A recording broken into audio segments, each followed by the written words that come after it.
What's good, YouTube? It is the one and only Fourth and Goal, better known as Rigby, man. And it's been 7 whole days since the Super Bowl, and it was a crazy game. James Bradberry and that whole controversy call, man. Oh man, I wish we can go back, but hey, it is what it is. And this past week, James Bradberry has been disrespected, and quite honestly, he's been disrespected by Deebo Samuel, Juju, and a whole other guys. And obviously, the Eagles is backing him up. But these comments from Deebo Samuel saying that James Bradberry is not a good corner, basically saying how the front seven makes him good, and to a certain extent, yes, that is true. The front seven does play a big part in the defense, but the thing is, when you give up top 10 in targets, but your completion is less than half, and your QBR is like top 10, yeah, you're not trash at all, buddy. Like, come on now. I think he was just emotional at the time and just salty that he lost. And quite honestly, I wanted to get into, if James Bradberry's career was trash or if he's a good corner, a solid corner. So that's what we're going to talk about today. So let's get straight into it. So we began in 2016 when the Panthers selected James Bradberry after Josh Norman left to go to the Redskins at the time, and they needed a new corner and to revise his defense after losing to the Broncos in the Super Bowl, and they drafted him in the second round. Now, at the time, James Bradberry, he had a lot.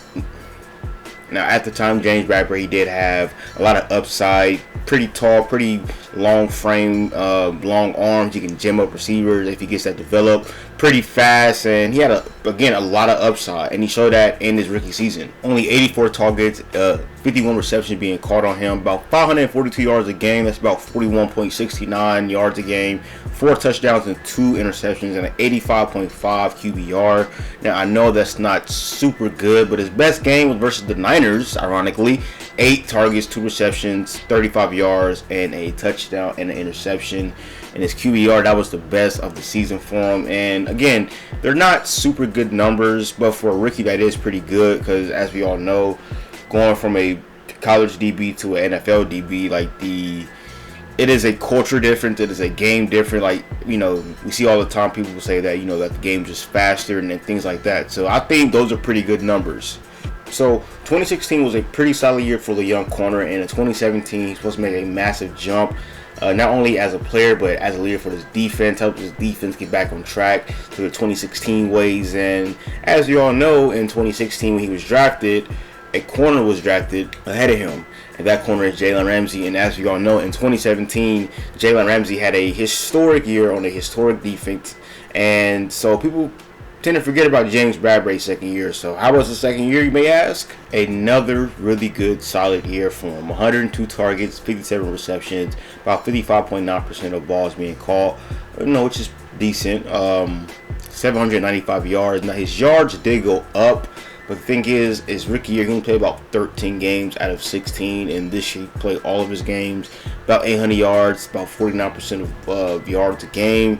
2 touchdowns, 2 interceptions, at 79.5 QBR. Now, yes, although his yards per game went up, he did only give up 2 touchdowns, and his QBR did drop about 6 points from 85 to 79, which is, again, pretty good. And his percentage dropped about 5% from 60 to 55.9. So, and he gave up more targets, and his best game was versus Philly. 8 targets, 3 receptions, 43 yards, 0 touchdowns, and a 55 QBR rating. And that is a really good, solid, to me, that's a pretty good year for James Bradberry. I think his trajectory is, all pro, maybe a couple Pro Bowls here and there, quite honestly. At this time, the Panthers were about to hit a massive wall, but James Bradberry was showing massive improvements. And, I think that's really good for him, honestly. And this right here is where we start to talk about, some of James Bradberry's weaknesses. And week 9, when the Panthers and the Falcons played each other, this was his first time he gave up 100 yards, and 88 of those yards were from Julio Jones. Now, this is prime Julio Jones, and I understand he's going to do so much versus a prime Julio Jones. But James Bradberry gave up 4 targets, 4 receptions for 88 yards. And although he didn't score, this is where sort of the red flags were perking up. And the red flags were simply the fact that he was just so liable. He's a liability versus number 1 target in the NFL. And in 2018, he had 3 pretty bad games. And so the first game we're going to talk about is him versus Kenny Galladay. When in week 11, he gave up 12 targets, 6 of those targets were caught, which is 50%, 93 yards, and 1 touchdown. Now, he pretty much guarded Kenny pretty much all game, and this is a common theme in James Bradberry's career. Now, before that, we got to talk about another game, and that's versus Odell and the Giants. Where in that game, he gave up 10 targets, 6 balls being caught, 103 yards, and 1 touchdown. Now, this is prime time. Odell Beckham and Kenny Galladay. He was not prime time. Well, he was a solid receiver, but he's not Odell or Julio Jones level. And one of the games that he had a pretty bad game was versus none other than the Pittsburgh Steelers. Something that I think really sparked back up this beef with him and Juju. He gave up 2 targets, 2 receptions, 81 yards, and 1 touchdown. Now, he didn't give up 10 targets or 15 balls being caught, but the fact that Juju, last time they played, or early on in both of their careers, he scored a touchdown at about 81 yards. I think, he got cooked on a route or something like that. I think that's what really sparked back up this beef for Juju to say something. So after the 2018 season, in 2019, James Bradberry was expecting a massive payout, basically, being the only number 1 true corner that the Panthers had. Now, yes, they had Dante Jackson, but I think at the time James Bradberry was clearly better than Dante Jackson. And in 2019, it was his final year, obviously, and he had to ball out to get that contract. And so how did he do, you may ask? James would bounce back with 80 targets, 47 receptions, about 58% of balls being caught, 255 yards, about 43.3 yards a game, 2 touchdowns, 3 interceptions, and at the time, his best QBR at 77.9. His best game versus Indy, 5 targets, 1 reception, 7 yards, and a 39.6 QBR. But the thing was, the Panthers were looking to tank, and they wanted to just let him go pretty much.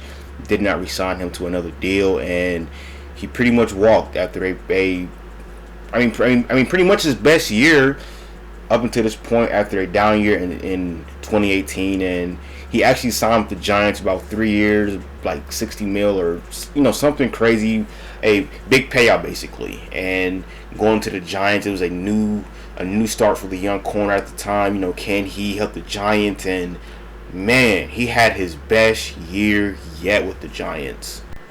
So although the Giants were not all that good in 2020 during the shutdown year, man, when I tell you James Bradberry was balling freaking out. I love watching him in 2020, man. And as you can see from the stats right here, gave up 78 targets, 44 receptions, about 56.4% balls being caught, 454 yards, which is his best at the time, 30.2 yards a game, 3 touchdowns, 3 interceptions, a 70 QBR. Versus Chicago was his best game. Bro balled out all year long. Did not give up like 100 yards game at all. Like, bro was balling out. And actually, scratch that. His highest game in yards were 70 yards, and that was in week 1. 70 yards. He didn't give up 75 yards. Just 70 yards, bruh. Yes, he gave up 2 touchdowns, but after that, he only had one other game when he gave up a touchdown, right? Bro, pretty much historic year for James Bradberry, right? What more can he say? So, following his 2020 season, in 2021, he's supposed to build off that momentum and show more signs of improvement and show more signs of this is his time now. Right, scratch Jalen Ramsey, scratch Marlon Humphrey, Marshawn Lattimore. James Bradberry wants to take that number 1 spot in the NFL, and boy, did he miss the mark so badly. Because in 2021, he gave up 92 targets, 60 receptions, about 65 of balls being called. That was his highest percentage. 729 yards. That was his most yards at the time. It's his second or third. Sorry, but 8 touchdowns, 4 interceptions, and his highest QBR at 100.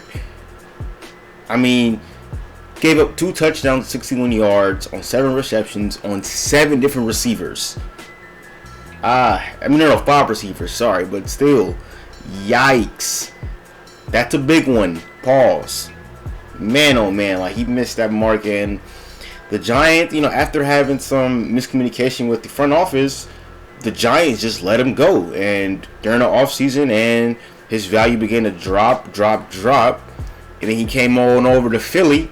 And what did he do in Philly? You know, I think he had one of the best turnaround seasons ever in Philly. Now, before we even talk about Philly, you got to understand that James Bradberry was going to be the number 2 corner.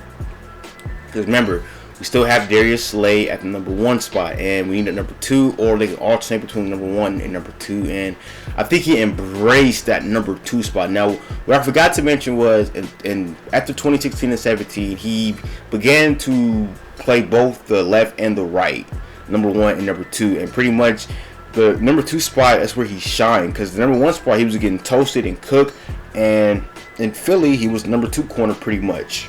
And in the number 2 spot, he had a 54.2 QBR, 2 touchdowns, 3 interceptions, 87 targets, and 40 of receptions, and 46% of balls being called on him. Historic year for number 24. I'm super excited for him. I mean, hopefully he does get a massive deal, but realistically, I do want him to stay so, you know, he can, you know, be the number 2 guy, or transition to the number 1, and Darius Slay be the number 2, or they can rotate, they can alternate, or whatever. I mean, but to sit here and say that he's trash is just crazy to me. Everybody out there is a professional, not just Deebo Samuel, not just Brandon Oyeke, or I forgot you say his last name, but everybody is a professional. Everybody will get dunked on, get crossed over, get mossed. Everybody, like, that's going to happen because everybody is a pro. Everybody's out there for a reason. So to sit here and say that James Bradberry is trash because the front 7, no, that doesn't make any sense. He had 87 targets, 40 balls being caught, 429 yards, 54 rating. It's different. He had 20 targets, but no, he has a big sample size. But hey, man, that's going to pretty much do it for this video. What do you guys think? Do you think Bradberry is a good corner throughout his career? Solid? Bad? I mean, what do you guys think? And what do you guys think should happen to James Bradberry? Quite honestly, I think he deserves that max, or close to a max on a different team. Go out and try again, be a number 1 corner. I think he can do it for the next 2 to 3, 4 years. But what do you guys think? This is the first Sunday without football, and I'm already depressed. I'm already sad. But we got the draft coming up. We got I think the XFL is back. I think I see some clips on Twitter. I will be watching some other videos, other football, and I will be dropping more football content. I love doing this for you guys, and thank you for all the views on the Jalen Hurts and the Eagles video. If you like this video, make sure you like, comment, share, and subscribe. And we out, man. Peace.